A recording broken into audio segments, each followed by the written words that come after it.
俄白联军再攻基辅可能只是个幌子。卢卡申科试图利用普京成为大赢家。观众朋友，大家好，我是付先少。近日，俄乌两军在乌克兰战场上都没有什么进展，但是俄罗斯与白俄罗斯组建联军的事件却引发了广泛关注。10月21日，乌克兰参谋部发出警告说，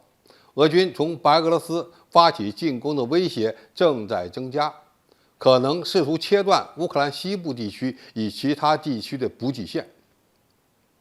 据白俄罗斯国防部的消息，参加组建俄白联盟国家地区部队的俄军将达到近9000人。如果再算上白俄罗斯的军队，预计有1.35万军人进入布列斯特。有人认为，俄罗斯与白俄罗斯组建联军是普京的围魏救赵之计，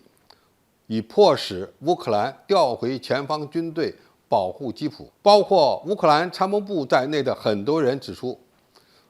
俄罗斯有计划出兵切断北约军援乌克兰的补给线，由俄军负责进攻，白俄罗斯负责后勤。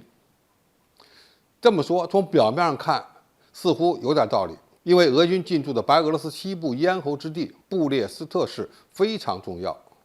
这里距离乌克兰的西部枢纽利沃夫仅250公里。如果利沃夫的铁路被俄军切断，那么乌克兰的确有可能失去战争主动权，普京将泽连斯基打上谈判桌的目标就有可能实现。不过，如果我们复盘整个俄乌冲突的全过程，就能发现，普京不见得会打算这么做。也可以认为，此次俄罗斯与白俄罗斯进行的联军部署，不见得是普京想调动乌克兰军队，而是波兰和乌克兰军队的部署威胁到了白俄罗斯。为此呢，俄军不得不出动正规军来帮助白俄罗斯守卫边界。如果从正面的角度来解读，俄白两国此次在乌克兰和白俄罗斯的边境部署部队有这么几个目标：一是威慑利沃夫的交通枢纽，二是防范波兰方面的军事威胁，三是逼迫泽连斯基政府调回兵力防守基辅。但实际情况不一定完全如此。首先，这次部署是白俄罗斯对乌克兰军队威胁的回应，而不一定是俄罗斯故意在调动乌军。而这次俄军进驻白俄罗斯，不是俄罗斯主动提出来的，而是白俄罗斯主动提出来的。10月8日，白俄罗斯外交部向乌克兰驻白俄罗斯的大使发送照会，内容是关于乌克兰对白俄罗斯发动攻击的一系列计划。卢卡申科本人曾经多次提到来自乌克兰的恐怖威胁，声称乌克兰在白乌边境附近部署了一支2万多人的武装部队。白俄罗斯边境管理局声称，乌克兰正在集中军队力量，加强对白乌边境的部署。他们在公路和铁路上布雷，几乎所有的边界桥梁都被炸毁了。此外，卢卡申科非常精明，他并不会主动地参与俄乌冲突。刚开战时，他没有参加；现在双方的战局陷入焦灼，他更不会参战了。卢卡申科现在是尽量两边都不得罪，以免引火烧身。其次，波兰军队最近1年陈兵白俄罗斯边境，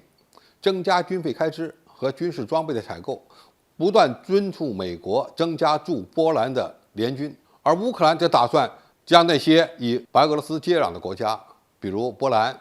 波罗的海3国等，卷入军事冲突。所以，波兰与乌克兰的配合，增大了对白俄罗斯的军事威胁。因此，白俄罗斯才会主动提出与俄罗斯组建联军，以防范波兰和乌克兰对他的威胁。最后，当前俄罗斯在乌克兰的作战兵力严重不足，在白俄罗斯增加近1万人的兵力部署，可以说根本就难以对基辅构成威胁。何况这么做还会浪费俄军宝贵的军事资源。乌克兰在白俄罗斯方向的主要兵力是国民警卫队，而俄军这次调动的可是正规军。仅从军事资源使用的角度来看，对俄罗斯并不有利。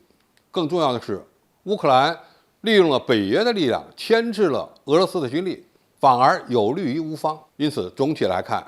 俄罗斯与白俄罗斯联军的成立，并不等于普京会利用这次机会开展第二次进攻基辅的作战，或者说利用这样的机会切断西方与乌克兰之间的后勤补给线。卢卡申科在10月21日表示，除非有其他国家想要对抗，否则不会有涉及到白俄罗斯战争。卢卡申科有可能故意夸大威胁，从而利用俄军的进驻获得安全感。而且白俄罗斯从一开始就没有想参加俄乌冲突，现在更不可能参加，只不过他希望通过这样的举措来防范乌克兰、波兰以及波罗的海3国对他的威胁。对此，该懂的都懂。好，今天评述就到这里，谢谢大家收看，我们下期再见。